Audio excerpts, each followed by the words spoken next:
Hey guys, another great edition of Quarantine with Coaches. We've got a unique one today, okay?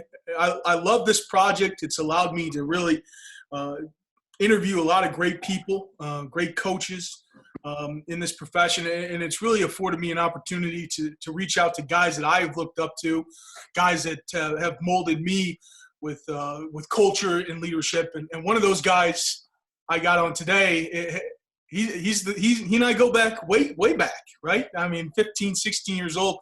He was my offensive line coach in high school, but he's since turned out to be one heck of a baseball coach in the state of Missouri. Coach John Meyer, how are you? Morning, Coach Shields. Good to see you and good to be on this little project. I think it's a great idea. CJM, that's what I got to say. That's the official title. Come on. I haven't heard that since 2004. You're entering your 18th season this year as manager. You've been president of the Missouri State High School Baseball Association, last year's Missouri State Baseball Coach of the Year. But before all that started, right, I want to take you back to 2002. You're about ready to take over the program, and you're taking over for a legend. I think that's fair to say about Coach Swift. Won a couple state championships, one of the all-time winningest baseball managers in the state. You know, you hear guys say, don't take over for a legend. That's always the toughest gig, the toughest following act. How do you replace a legend? How did you replace a legend? How do you go about, respecting his legacy, but also creating your own program? Well, when I heard your video yesterday with the WashU coach, and you brought that up about replacing a guy that's been highly successful, it kind of made my heart skip a little bit because at the time, you're so excited to get a new opportunity, and I never really even thought about it. But, the short answer to your question in replacing Coach Swift is that you don't. You don't really try. I was fortunate enough to have a pretty good experience leading up to the Marquette job with working under other great coaches, and I paid attention to a lot of things that they were doing and asked a lot of questions. And I was fortunate also to have a little head coaching experience prior to this, so it helped just alleviate some of that newness and just that uncertainty. I worked pretty hard on I wanted to create a very clear vision for the program. And, you hear this all the time, you just got to be yourself. And I tried to stay authentic from the get-go, thinking that if I didn't, if you tried to coach like Coach Swift, I mean, good luck. I was going to fall short immediately and not even make it out of the gate. So oddly enough, they asked that question in the interview. And I still remember that to this day because there was about, 12 or 15 people in the interview, and everybody had a question. And that was one of the questions, what are you going to do as head coach? How are you going to change things, or how are you going to replace what he's put in place? And, I had a plan in my head that over a 4 or 5 year period, you were going to change a lot of things and lead the program in a different direction with no disrespect to him. But you just, have to put a thumbprint on it.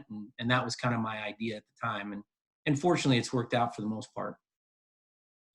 One of the things, maybe one of the ways you and I have been able to stay in such great contact is our passion for building great cultures. And we've had several conversations on this topic over the years. What are some of the things that are important to you about building the great culture that you have at Marquette?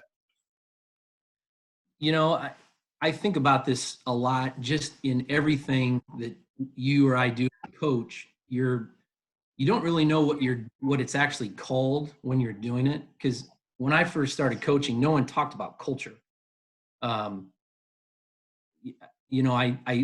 love just learning new things. And then I guess what's really been helpful for me is someone else says it a lot better than I do. And then if I can somehow, find that in a way that I can word it myself, then I'm like, okay, it kind of gives me reassurance. But I think the biggest part of building culture, especially for us at Marquette, would be just how we handle adversity. I've said to the players, past few teams, there's kind of a cycle that I think that, again, never thought of it until I heard someone else say it. And it's like, when your team or your season goes through a difficult period, it gets hard, it eventually will make you tougher. And when you get tougher, then things get easier. But the problem with things getting easier, then it makes you softer again. And then if you're not careful, you're going to go through hard times sooner than you want. And I try to pay really close attention to that, how our teams are reacting or responding to just the day-to-day or the week-to-week things that happen within our season. And then I make sure a team knows, their players understand that if I don't inject challenges in there to help them handle what they're going through, or at least try to stay ahead of some of the trouble, that cycle just continues. And really what it comes down to is getting away from complacency. I think that's a big piece. And then as a head coach, I think you're constantly paying attention to their habits and trying to create structure, whether it's in season, off season, and just constantly staying in a connection with relationships and that kind of thing. Because I think when you ask, some of the experts or even, the parents or whoever that you're trying to work with in your program, your administration, they have a preconceived idea that you can't be both caring and demanding at the same time. And I think you can. I think it takes a lot of work. It's a big effort, but I think that's something that can take you over a hump and get you into a place where you'll really appreciate. And then the other thing is you just have to have great assistant coaches that help you with setting standards and then holding the players accountable to it.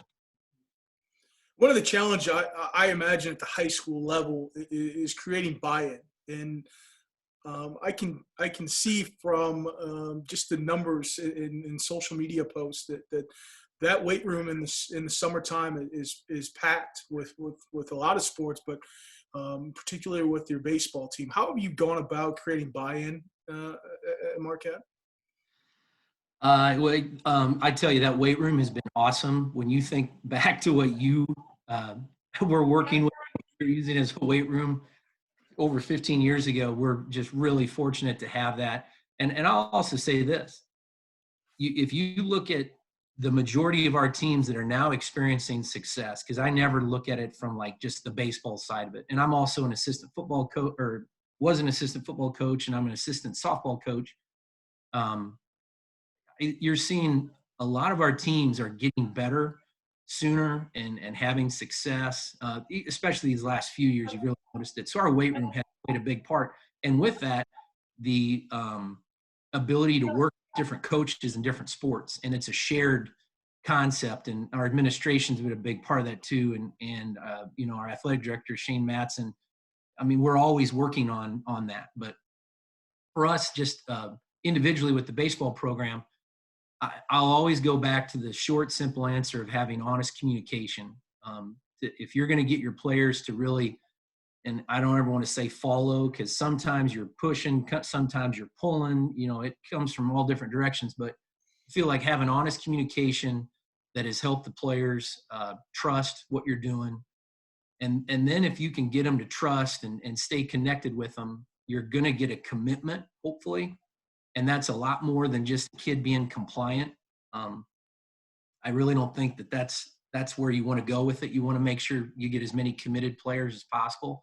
Every once in a while, you're going to get a few players are going to take it beyond that, which would be like a compelling athlete who kind of says, get on my back for a while. But for the most part, you just try to get as many committed as you can. And you got to be willing to handle conflict. You as a coach, dealing with your players, your assistants, whatever. And it's not like negative conflict. It's just, we don't always agree. You've been in meetings with coaches and strategy and X's and O's and all kinds of stuff and week to week stuff. But you know how these things just come up, and it's just a natural ebb and flow of activity. And I'll be honest with you, another big factor, winning helps. It's not like you can just do this for years on end and not have some kind of success at the end of the season. But with that communication piece, we spend some time every year developing what I'll call a team council. I don't call it captains. They're players selected. I just think at some point you have to have player ownership, and there has to be an effort to where they can say some things without, you got to be able to take in your ego a little bit and just listen to them. And again, the last thing, if I don't talk about loving your players and letting them know how much you care for them, I mean, all that I think goes in the pot and makes it for a better experience for everybody. One thing you and I share in common within the last year is that we made it to the championship game and lost. And, we've talked a little bit over the last year, but tell me, what have you done sort of to move forward after last year's defeat in the state championship game? Well, tell me this, when you were coaching in that game, like, did you realize what was going on prior to? Did it hit you during? Was it in a sense just another game? That do you remember what you were feeling while it was happening? For most of the week, it was just another game. There was a time in the pregame where crowds were showing up, and the guys are doing a live sideline report as you're getting stretched out. That was maybe for 5 minutes the one time it occurred to me, but for the most of the time, it was just another game. Yeah, and you know how baseball is. We play, like in that setting, we were in the Final Four, so we played a highly emotional semifinal game. We were behind by 2 runs in the top of the 7th, and we were down to our last strike, and we had 2 guys on base. We had a kid have this dramatic double off the wall, scored the tying run from first. I mean, it was bedlam in front of like 800 Marquette fans, all dressed in green. And, for a high school baseball game for us, that's not normal. So I started to feel like, oh my goodness, this has a different kind of stage to it. But I realized midway through the state final that what was happening with our guys, and I think they probably were exaggerating moments, and just everything was getting a little kind of haywire. And I realized, okay, we gotta just keep this. The word is not normal, but we got to keep this in a place where it's like what we've been doing this entire year. And for the most part, our kids handle it pretty well. It's not why we lost. It's just that we got outplayed that day and got outscored, and you know how that is. But I immediately, after the game, it hit me that, okay, now how are you going to handle this? Because everybody thinks they want to play for a state championship. It's been this overused goal, and now you've played in it, and it didn't work out.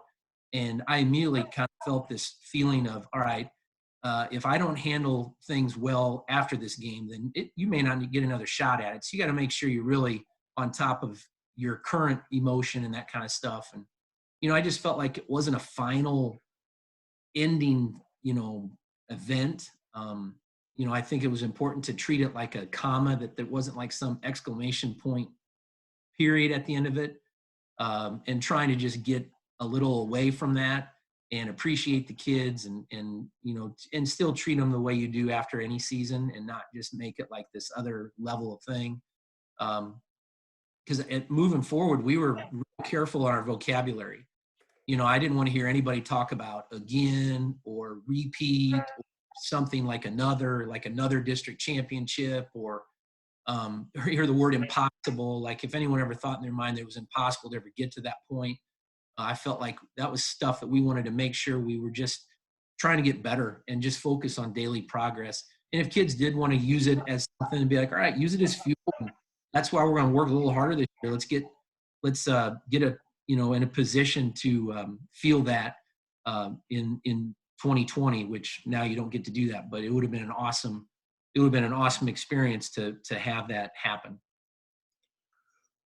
You've been a great mentor to me, but what is some advice that you'd give to coaches that want to emulate your career? Always be adaptable.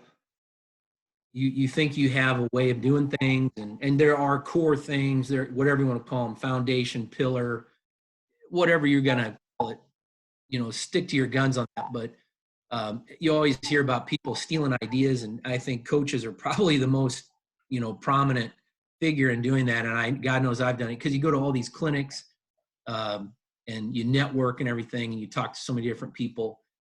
I have, I still kind of have that football way of coaching still, and how planning practice and everything. So I've never went away from things that I've done, even before you and I were interacting as a coach and athlete. But I guess what I'm saying is never stop learning. You always have to be true to yourself and be yourself. And I love to adapt new ideas. I think there was a point, and I don't know how long ago, but it was probably every bit of 5 or 7 years ago, where you finally stop worrying about every drill and every play and every this and every that. And you kind of sit back, and as a head coach, I've really tried to just sit back and get the widest lens possible during practice and just watch what's going on and watch an assistant coach's coach and how kids respond to it and stuff. But we've always tried to tweak things with some new ideas. And another thing I think you got to watch out for when you're moving forward, and you got to be careful because burnout's going to hit you at some point, especially if you're just going, 100 miles an hour. And I learned during that period when I started to feel burnout, kind of freak out. I was like, you know what? You got to go back to why you're doing this. And so having whatever it is, a philosophy, a mission statement, I think the sooner you can do that, put that in writing, the better. But I'll tell you the two biggest decisions you're going to make as a coach, and that's who you marry and who you hire as assistant coaches. Those are going to be very important things for you from a day-to-day thing or, season to season, and just trying to have, an enjoyment in this entire process. I'm very lucky. My wife is a head coach. And so I get it, what she's going through, she gets what I'm going through. And I mean, that really, really helps.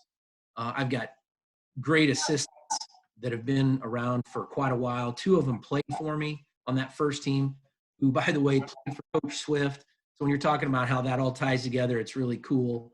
But I think if there's one thing that you can do to kind of lay out the path for you and to try to keep you in between these navigational boundaries, would be, what's your vision?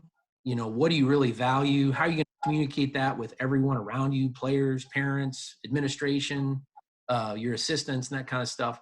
And then figure out what standards you're going to be measured by. And I'm not talking about like you personally, wins and losses, but getting away from that and getting into, we all got to come up with some idea of what this is going to look like on game day. And there's got to be standards of performance that we're going to stick to. And that's what we strive for. And I'm telling you, that stuff has bailed Marquette baseball out more than I can ever know.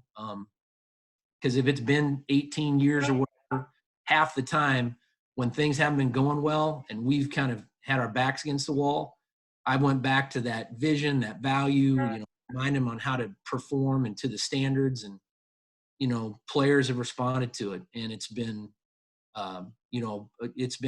just incredible to witness that. And again, back to the basics, you got to love your players. That it's really, truly going to be about them first, and then take it from there. Hey, before I let you go, we'll do a little rapid fire. You go with that? Yeah. I know you're quick-witted. You'll be fine, right? Biggest influences on your coaching style?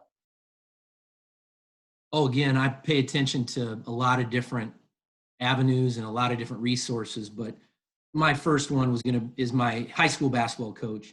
He was hard. It was, late 80s. So Leon Bowe's my head basketball coach. He's the one that really lit the fire in me to want to go into education and coaching. So who has the higher winning percentage, you or your wife? Judas Priest, Coach Shields. You had to bring that up on in front of God and country. To be safe, we're going to lean towards Mrs. Coach Meyer. Let's just that's the safe answer. Book that's had the biggest impact on you? Many. I'm only just going to go with the flavor of the month. I've read It Takes What It Takes recently, and I felt that to just really connect a lot of dots for me. But before that, Atomic Habits. And then there's many more. I got a shelf full, dozens of books, but those are the ones that I remember the most recent. Great. It Takes What It Takes. Highly recommend. Oh, it's solid stuff, man. What's been your go-to quarantine meal? I'm a big breakfast guy. So if I can't have a good breakfast, that kind of just gets me out of whack. But anything from the grill. And then Mrs. Meyer is really starting to get into Southwestern style bowls with, different types of meats and the rice and homemade guacamole and stuff. So we've been experimenting with a lot of different things. It's been great. Follow up to that. Now, is there really a better meal than Mulligan's chicken wings? No, and I have not had it recently. Those are, we all know what that Mulligan wings. Well, you're starting to get my taste buds moving now. Maybe they'll sponsor the quarantine with coaches. Well, when's the last time you had mulligan money? January. Oh, well, that's It's a good. staple. It's a staple. I cross the bridge, I see Busch Stadium, and I go to Mulligan's. It's pretty much a done deal. It just draws you in. Yeah. Final question. Best memory you've had, and I don't know if this is a fair question, but best memory you've had in your 18 years as manager at Marquette? Last year, just being in that Final Four, I'll call it the arena or whatever it is we went through. It was just to experience all that. And I had a couple, the teams that we played against, coaches that I had known for a while. It was just a very meaningful, memorable thing for a lot of people to see the program get to that place and to experience it. And then, how Marquette gets behind their teams. We've just seen it Final Four basketball, and we've came within inches from Final Four soccer. And I think they've been in Final Four soccer, I think, when you were in high school, weren't we? Yeah. Do you remember that? Yeah, I feel like it was at least a quarterfinal. But, when you know how Marquette gets behind their teams, and just to get to watch that and how everybody interacts and the excitement. So just that 2019 Final Four was incredible. Awesome. Hey, Coach, I really appreciate your time. It's great to get you on Quarantine with Coaches. Hey, I'm really proud of you. Thank you so much for doing this. It's been a great resource. I've enjoyed, going to your Twitter handle and checking it out every day. So it's just been a pleasure to be a part of this. Keep up the good work, man. I'm proud of you. Thank you.